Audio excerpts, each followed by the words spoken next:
अप्रैल को जब मैं सड़क पर उतरा उससे पहले ये फैसला कर देते। आज भी मैं ये कहना चाहता हूँ, जो बदनामी हरीश चौधरी पर करनी है, क्योंकि उनके खुद के लोग भी हैं, ऐसी बात थोड़ी है, हमारे दल के अंदर भी है, कई प्रादेशिक पार्टियां हैं, उनके अंदर भी वो उनकी बात जो तय की हुई वो भाषा बोलते हैं, वो सब आरोप लगा ही रहे, विवाद कर ही रहे, पर हम लोग इस सब चीज़ों को नज़रअंदाज कर रहे हैं। क्रेडिट आप लो, आपको जिसको देना वो दो। कभी भी इस पूरे आंदोलन में हमने ये चर्चा करी कि ये फैसला किसने किया, क्यों किया, हमने किया क्या? कभी भी हमने नहीं करा। अगर क्रेडिट और डिसक्रेडिट का रास्ता हम लोग इख्तियार करते हैं तो हम वहाँ सफ़र वहाँ से शुरू करते हैं। हमने सफ़र वहाँ से शुरू किया, जो हुआ उसको भूलो, अब इसको सुधार कैसे दिया जाए।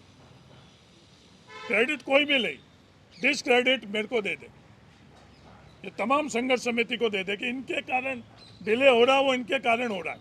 अब तो क्रेडिट और डिसक्रेडिट में डिले ही होगा, जो देरी हो रही है वो इनके कारण हो रही है।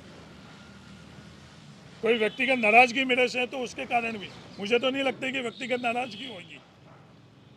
10 तारीख को कैबिनेट डिफर होने से पहले, उस समाचार से पहले मुझे बिल्कुल भी ऐसा महसूस नहीं हुआ कि व्यक्तिगत तौर पर मेरे से कोई भी नाराजगी हो सकती है, असहमति हो सकती है। हाँ, कैबिनेट डिफर होने के बाद मैंने जो ट्विटर के माध्यम से बात करी, मैंने 3 बात करी कि मैं स्तंभ हूँ, शॉक्ड हूँ कि अब मेरे सामने भी कई सवाल खड़े हो रहे हैं। क्या चाहते हैं ये भी मुझे समझ में नहीं आ रहा।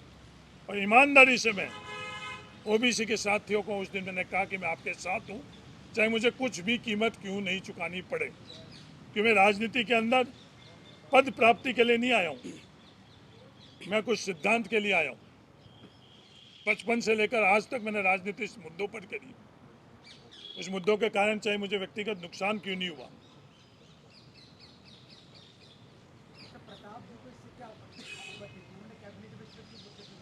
नहीं, मैंने उनसे ये बात नहीं कही। मैंने देखो, कैबिनेट के अंदर जो कुछ भी होता है वो सीक्रेट होती है, वो गोपनीयता। तो मैं उनसे ये पूछकर कि कैबिनेट के अंदर आपकी क्या राय थी, वो गोपनीयता के अंदर मैंने सिर्फ ये उनसे बात करी कि इस मुद्दे के संदर्भ में कोई भी डाउट हुई आप तो मुझे बताओ, मैं स्वयं आपके घर पर आ जाऊंगा। पर ये कहीं भी हमारा आपस का टकराव नहीं है। ये जो आपस का टकराव बता रहे हैं, उनका मकसद और मंशा क्या है वो अलग बात है। ये कोई जाति की बात नहीं है, ये कोई वर्गों का टकराव नहीं है, जातियों का टकराव नहीं है। इस फैसले से प्रोपोर्शनेट, अनुपातिक तौर पर सबको फायदा होगा। मैं वापस दोहरा रहा हूँ, इस प्रावधान के अंदर ईडब्ल्यूएस का भूतपूर्व सैनिक है, वो मेरिट से वंचित है तो उसको भी फायदा होगा। एससी का भूतपूर्व सैनिक है, उसको भी फायदा होगा। एनबीसी का भूतपूर्व सैनिक है, उसको भी फायदा होगा, एसटी को भी होगा। 2018 से पहले एक्स सर्विसमैन के संदर्भ में कोई क्लियरिटी नहीं थी। जो विभाग चाहता था अपने विभाग के उसी के अनुरूप भर्ती कर लेता था। 2018 के अंदर उस सर्कुलर के माध्यम से ये प्रावधान बना कि एक्स सर्विसमैन की मेरिट अलग से बनाई जाए, उसको वर्गों में नहीं बांटा जाए। एससी, एसटी, ओबीसी, एनबीसी, उस वक्त तक ईडब्ल्यूएस नहीं था, इन वर्गों में उसको नहीं बांटा जाए और जहाँ जहाँ उस मेरिट के अंदर वो लोग आते हैं उस वर्ग के अंदर उनको शिफ्ट कर दिया जाए। ये प्रावधान थे।